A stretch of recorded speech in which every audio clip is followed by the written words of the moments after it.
Você está ouvindo o IERBcast, uma produção do Instituto de Educação Roberto Bernardes Barroso, a Escola de Governo do Ministério Público do Rio.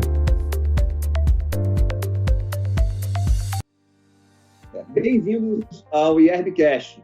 O IERBcast é o podcast da Escola do Ministério Público, do IERB. Hoje nós vamos tratar de um tema aqui muito interessante e que tem inquietado bastante o Ministério Público como um todo, que é o IRDR. Estamos trazendo hoje um convidado que o nosso colega Sávio irá apresentar. Olá, Leandro. Nós estamos aqui com o nosso colega, promotor de Justiça de Tutela Coletiva de Macaé, o Bruno Cavaco, que é o orgulho do Ministério Público do Rio de Janeiro, um promotor de ponta que está nos dando grandes alegrias. E hoje vem nos ilustrar sobre essa novidade, trazendo essa importante temática do IRDR. E a primeira pergunta que eu faço, até para os nossos ouvintes que não estão familiarizados com a terminologia jurídica, é o que é o IRDR? Para que ele serve? Obrigado, Sávio. Obrigado, Leandro, pela apresentação. Uma honra estar aqui num dos primeiros podcasts da nossa escola, do IERB, e louvo de forma imensa essa iniciativa, ainda mais em tempos de pandemia, que só faz nos aproximar tanto internamente da nossa instituição como da própria comunidade, né? E a missão do Ministério Público, a gente bem sabe que a gente tem que tornar isso externo, não nos fechar em copas e estabelecer essa disseminação de conhecimento para toda a comunidade. Já adentrando ao nosso tema, Sávio, Leandro, eu vou fazer uma contextualização bem sintética, bem prévia, puxando raízes, digamos, históricas e sociológicas, para depois responder à indagação do que é o IRDR na esteira da conformação que o novo Código de Processo Civil de 2015 o deu. Pois bem, a evolução, né, esse olhar histórico na linha do nosso mestre, maior processualista brasileiro de todos os tempos, José Carlos Barbosa Moreira, já indicava a insuficiência no segundo, no terceiro, fundamentalmente no terceiro quartel do século XX, do processo civil clássico e bipolar, de bases essencialmente individuais e individualistas, para, já naquela época, atender à explosão de demandas que o mestre chamava de isomórficas, ou seja, com a mesma forma. Da mesma forma ela já se apresentava. Essa preocupação aqui no Brasil, compartilhada por Barbosa Moreira, por outros processualistas também, infelizmente já falecidos como a professora Ada, era replicada e amplificada na Europa fundamentalmente pelo professor Mauro Capelletti, em que estabelecia, no momento da segunda onda renovatória de acesso à justiça, essa preocupação com as demandas transindividuais. Fazendo, obviamente, respeitando essa síntese nesse nosso espaço do IERBcast, no início da década de 80, no meio da década de 80, em 85, surgiu a Lei 7347, que continua sendo a nossa lei principal de um microsistema de tutela coletiva. E aqui eu já aumento a moldura para inserir uma conceituação nova na esteira das lições dos mestres atuais, Neto Júnior e Fred Dier, de que o processo coletivo que, iniciado, não na década de 80, mas lá atrás, na década de 60, com a Lei da Ação Popular de 65, e depois consolidado com a Lei Nacional de Meio Ambiente 81 e, fundamentalmente, com a Lei da Ação Civil Pública 85, ele é hoje um gênero, o processo coletivo é um gênero que possui dentro de si algumas espécies. E eu destaco nesse sentido que, diante da complexidade, essa palavra-chave para a gente entender esse processo que não é só jurídico, um processo social, a complexidade dá o tom dos conflitos atuais. Dentro disso, como se coloca o processo civil para a resolução desses conflitos? fundamentalmente o processo civil coletivo. Então, o processo civil coletivo é um gênero que, para resolver no mundo real os problemas das pessoas no mundo real, tem como base técnicas processuais diferenciadas. Técnicas processuais diferenciadas como espécie. Então, didaticamente, processo civil coletivo, gênero, técnicas processuais diferenciadas como espécie. Uma técnica processual diferenciada, as ações coletivas, que a gente já conhece, e o Brasil é o leading case em ações coletivas. Muita doutrina estrangeira vem aqui beber da nossa fonte. A segunda espécie, é aqui o objeto da nossa conversa de hoje, são as questões repetitivas. Essas questões repetitivas, como espécie do processo coletivo, encerram uma técnica processual diferenciada. E isso encontra eco e ressonância no nosso Código de Processo Civil, fundamentalmente lá no artigo 928, que estabelece, segundo a melhor doutrina, um microsistema de gestão desses casos repetitivos como técnica diferenciada. Lá no artigo 928, constam 2 incisos em que se colocam que são integrantes desse microsistema tanto o IRDR, o nosso tema, incidente de resolução de demandas repetitivas, como os recursos repetitivos. Né? 928, para os fins deste código, considera julgamento de casos repetitivos a decisão proferida em incidente de resolução de demandas repetitivas e 2 recursos especial extraordinário repetitivos. Focando só no inciso 1, que é o nosso tema, o IRDR, tem regulamentação própria a partir do artigo 976. E o que é, né, o IRDR? O IRDR ele foi inspirado fundamentalmente na legislação tedesca, na legislação alemã, a partir de um instituto chamado Musterverfahren, que já na década de 90 na Alemanha, por conta de uma multiplicidade de questões repetitivas, e reparem, isso foi criado indutivamente. Não havia uma previsão legal.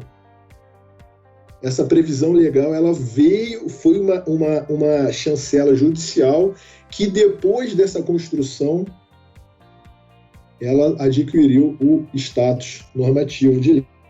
No Brasil, né, houve uma diferenciação no que se refere à opção alemã. O incidente de resolução de demandas repetitivas, conforme regramento constante no inciso 1 desse, artigo 976, que é o artigo inicial da disciplina no Código, ele trata sobre questões unicamente de direito. Então, é um incidente baseado, né, tendo como estribo, e aqui a gente faz uma correção semântica normativa. São demandas repetitivas?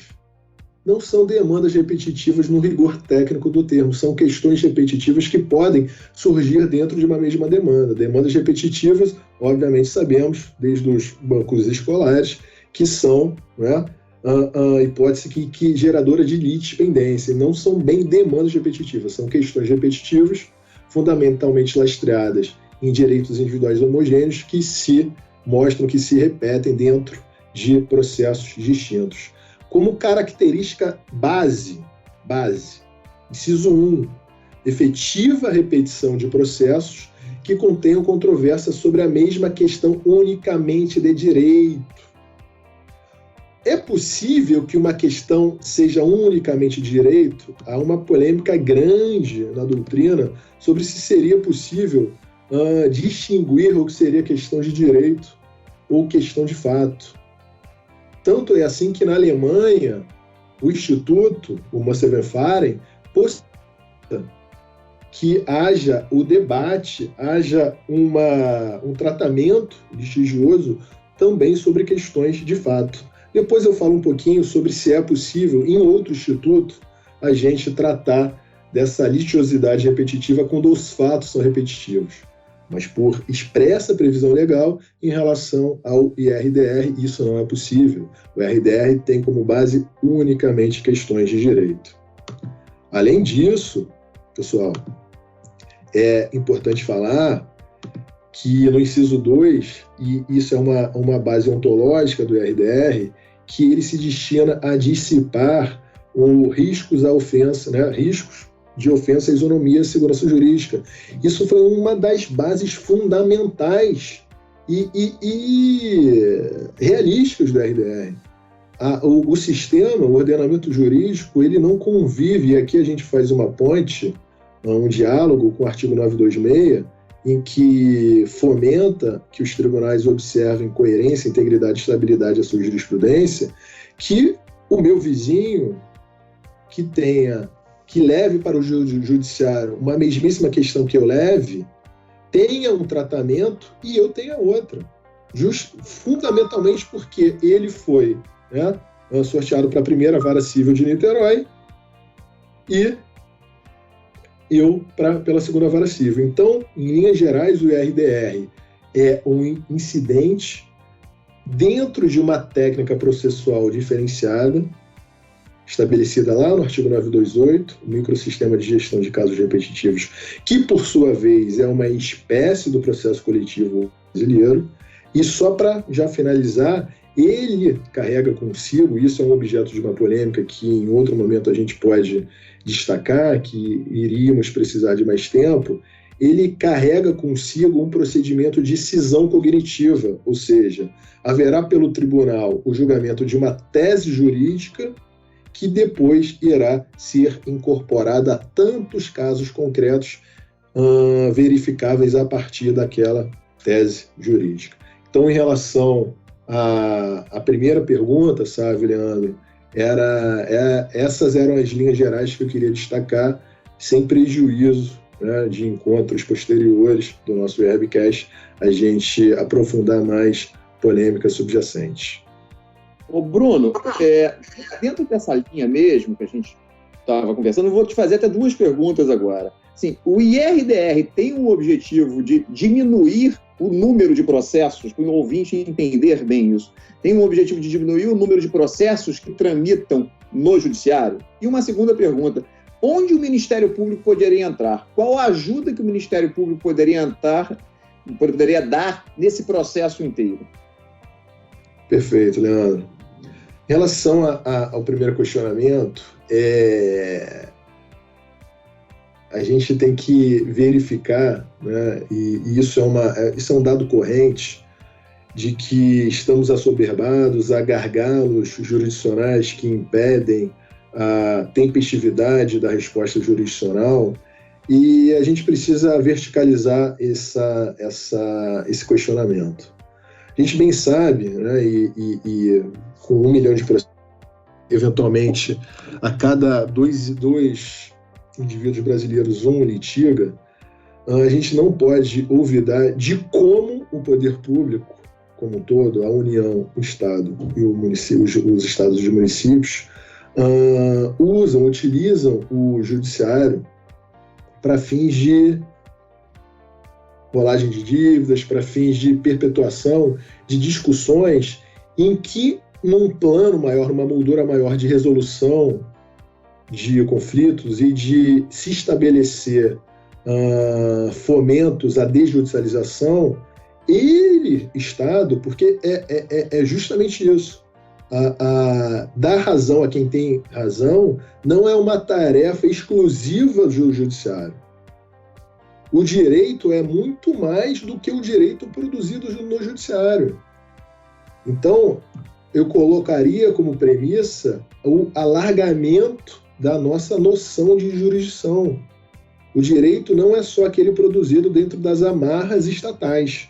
Então, por isso, né, isso acontece em outros países, as agências estatais, fundamentalmente os poderes públicos, por meio das suas procuradorias, podem e devem internalizar para dentro de si, trazer para dentro de si instâncias extrajudiciais de resolução de conflitos.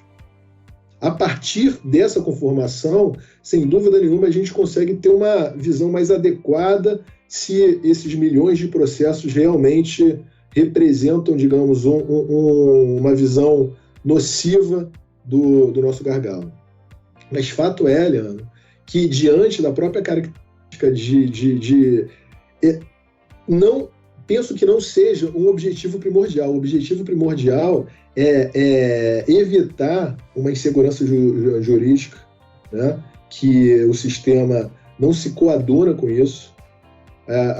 A insegurança jurídica é contra o sistema e propiciar que seja efetivada a isonomia.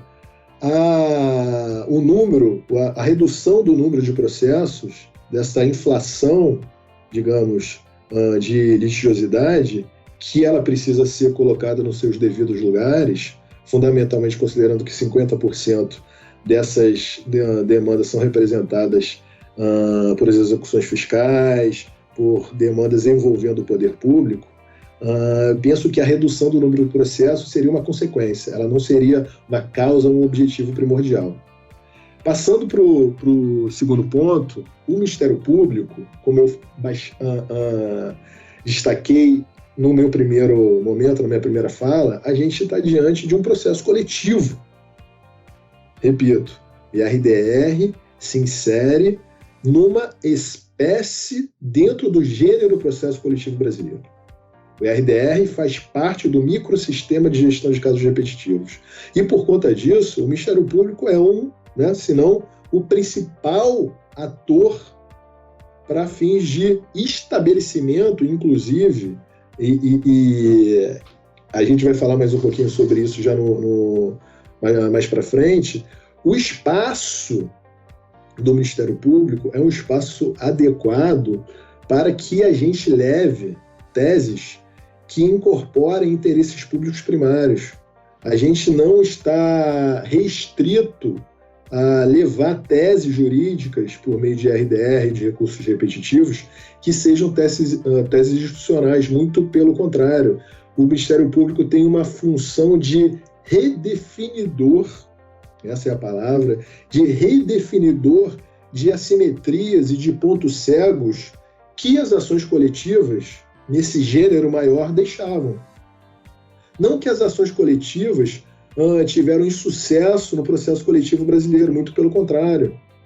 Eu destaquei que éramos e somos exemplo mundial nesse particular.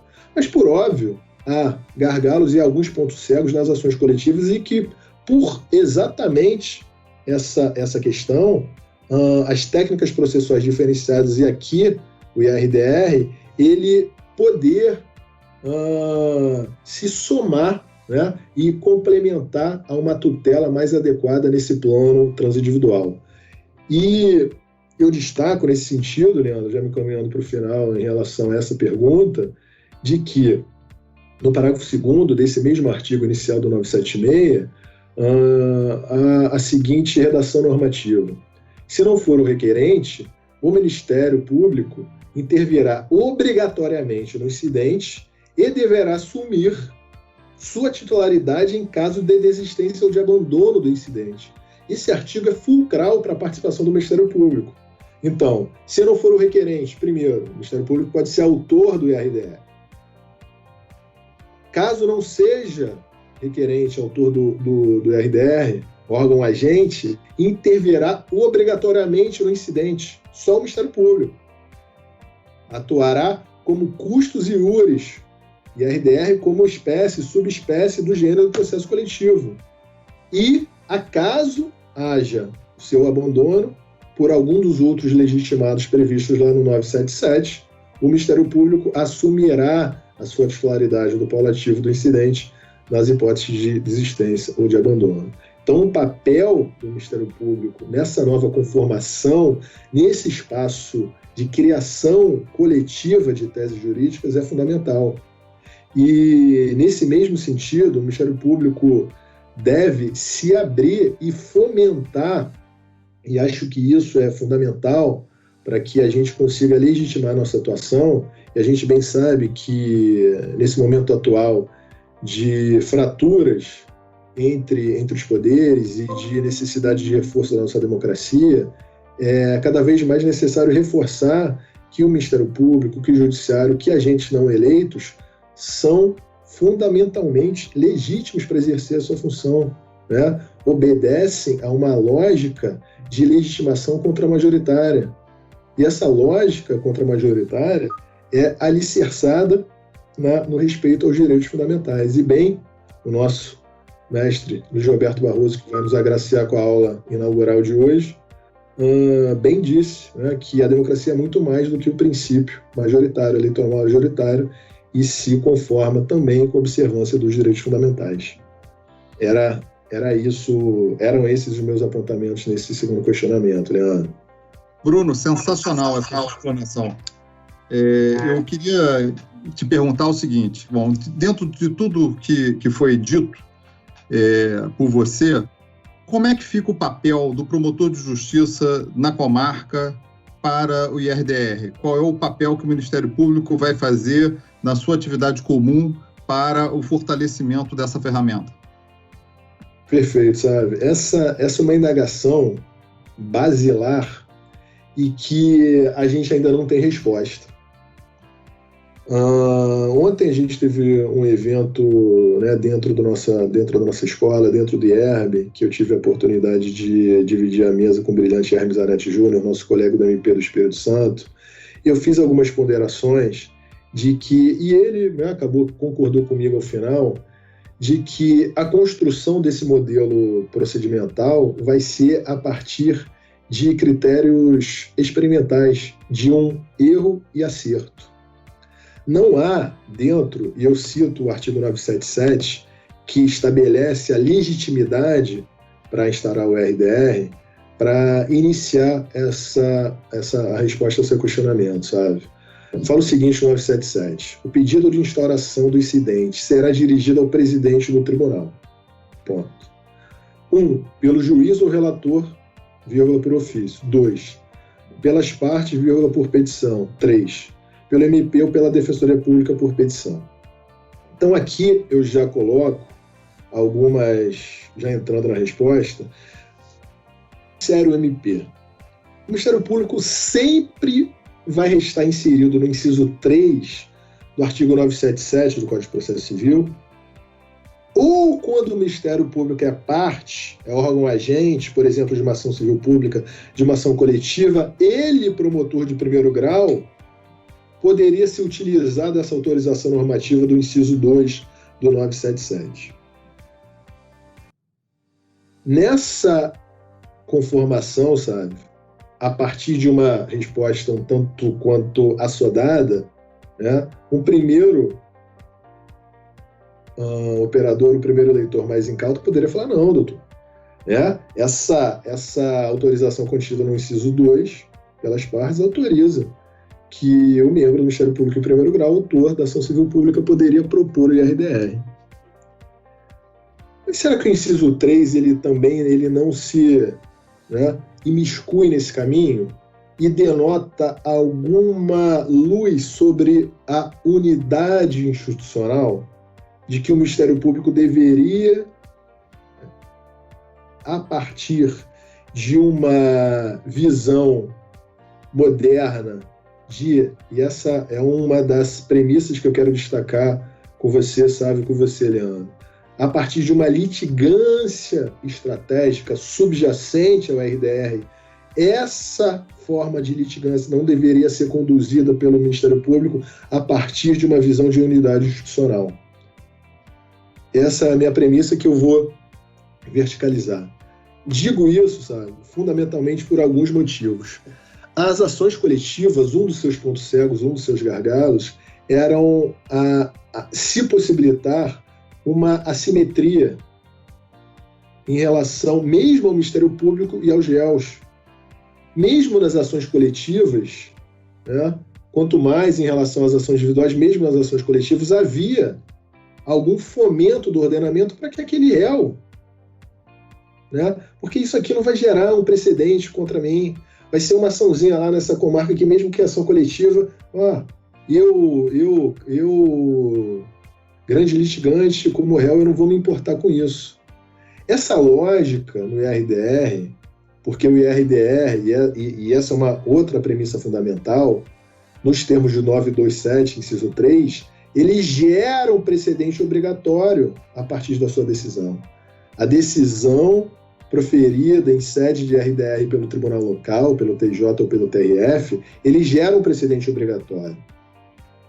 E isso até considerando um influxo do law and economics, de uma análise econômica do direito, vai fazer com que esse grande litigante fale, não, peraí, agora, no IRDR, proposto pelo Ministério Público, eu vou ter um precedente obrigatório contra mim, que vai produzir efeitos no Estado do Rio de Janeiro e, quiçá, em todo o território nacional, diante da possibilidade aberta no artigo 982, parágrafo 3º, em que o autor de um RDR, no nosso caso, no nosso exemplo, o Ministério Público, se fosse o caso, tendo notícias de que essa mesma questão repetitiva fosse replicada em outros estados da federação, pudesse requerer essa suspensão em nível nacional para o STJ ou para o STF. Então, aqui, a lógica procedimental muda. Então, isso é uma das minhas premissas em relação a conformar que essa minha resposta é provisória, que num primeiro momento o promotor de justiça não poderia ele ser autor da petição inicial do RDR.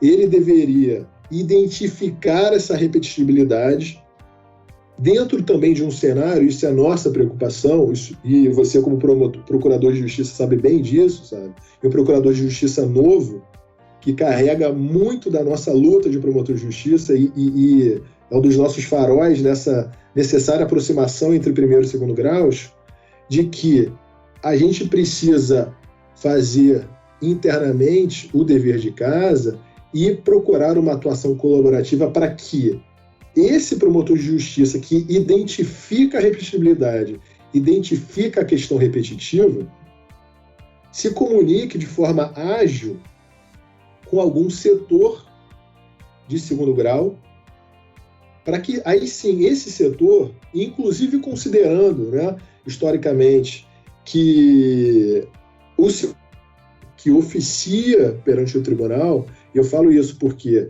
uma das outras razões que fundamentam esse meu pensamento é de que o órgão com competência jurisdicional para processar e decidir o IRDR é, em regra, a seção civil. E, eventualmente, quando esse IRDR tiver em seu objeto alguma questão constitucional, lá do artigo 97 da Constituição, que seja necessária observância da cláusula de reserva de plenário, será o órgão especial, inclusive, espaço que sabemos na esteira da nossa lei orgânica, é um espaço decisório que somente o Procurador-Geral de Justiça pode atuar. Mas, a partir dessas assertivas, dessas afirmativas, nada obsta, e chamo a relação aqui, faço um destaque, para uma recomendação muito interessante do Conselho Nacional do Ministério Público, recomendação essa número 57. Ela fala o seguinte, essa recomendação, ela fomenta a criação de uma estrutura própria para que haja essa resposta ágil e seja uma instância colaborativa entre primeiro e segundo graus. Ela fala o seguinte no seu artigo 21. Em razão da força vinculante dos precedentes, da força obrigatória dos precedentes judiciais nos tribunais, principalmente em decorrência da normatividade do CPC, torna-se imprescindível a presença e a atuação efetiva dos membros do MP, com atribuição junto aos tribunais nos procedimentos de formação desses precedentes, sendo recomendável a criação de estrutura própria para atuação nos procedimentos de que é um outro incidente, a gente pode falar em outra oportunidade, e nas hipóteses de incidentes de demandas repetitivas, assim como o julgamento de recursos repetitivos. Né? E aqui nessa última parte fala do microsistema da gestão dos casos repetitivos na forma do artigo 928. Então, a minha resposta, e a gente, né, e a própria nossa colega Conceição e a própria colega Edileia, no nosso encontro de ontem, já noticiaram, a gente tem trabalhado na construção de uma estrutura própria, de um grupo especializado que possa, e nesse primeiro momento a gente pressupõe que não seja, digamos, interessante institucionalmente que a gente possa ter uma discussão maior sobre a necessidade ou desnecessidade de desconcentração das atribuições do Procurador-Geral de Justiça.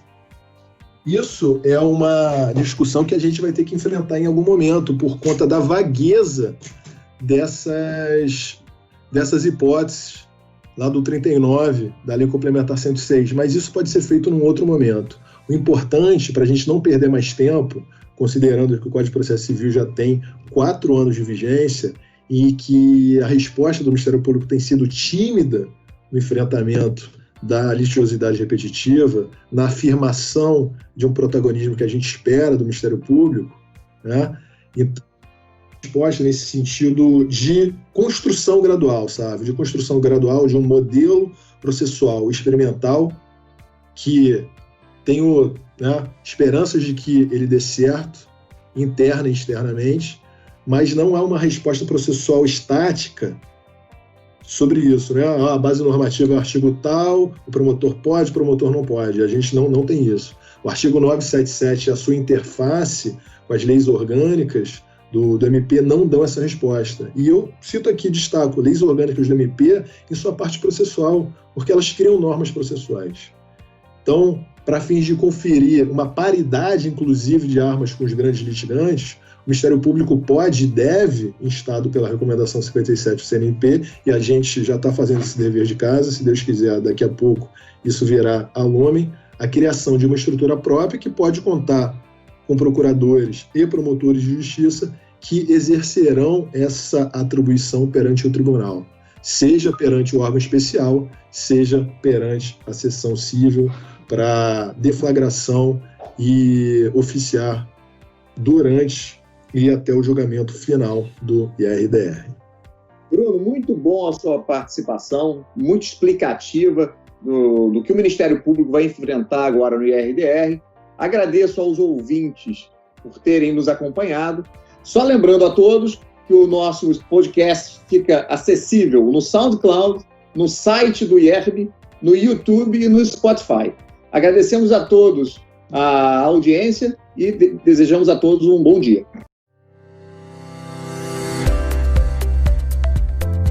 Você ouviu um episódio do IERBcast, o podcast do Instituto de Educação Roberto Bernardes Barroso, a Escola de Governo do Ministério Público do Rio.